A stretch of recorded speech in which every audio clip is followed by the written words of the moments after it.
Mahigit 1 milyong pisong halaga ng hinihinalang shabu nasamsam sa isang malakihang operasyon sa Barotac Nuevo, Iloilo.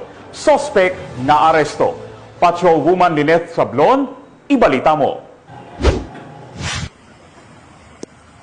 Nasamsam ng mga kapulisan ay hinihinarang shabu na nagkakahalaga ng mahigit 1 milyong piso mula sa dalawang magkaibigan sa isinagawang drug buy-bust operation ng Philippine Drug Enforcement Group at Barotac Nuevo Municipal Police Station sa Barangay Salihid, Barotac Nuevo, Iloilo. Ito lamang ay 12 ng Nobyembre taong kasalukuyan. Kinilala ang mga naarestong suspect na sina Alice Dondon, 43 taong gulang, pansamantalang naninirahan sa nasabing lugar, at si Alice Tablab, 35 taong gulang, residente ng Barangay Lagubang, Barotac Nuevo, Iloilo. Nakumpiska mula sa mga suspect ang sensasyon na hinihinarang shabu gamit ang 6,500 pesos na mark money. Na-recover pa mula sa kanilang pag-iingat ang 3 maliit na heat seal plastic sachet at 2 knot-tied na plastic bag na naglalaman ng hinihinarang shabu. Tumimbang ito na himigit kumulang 156 gramo at tinataya nagkakahalaga ng 1,060,800 pesos. Batay sa investigasyon ng kapulisan, napag-alamang dati nang nakulong si Alice Dondon noong 2021 dahil sa kaparehong kaso ng iligal na droga, ngunit nakalayan ito 2024. Ang mga suspect ay kasalukuyang nasa kusdiyan ng Barotac Nuevo Municipal Police Station para sa kaukulang dokumentasyon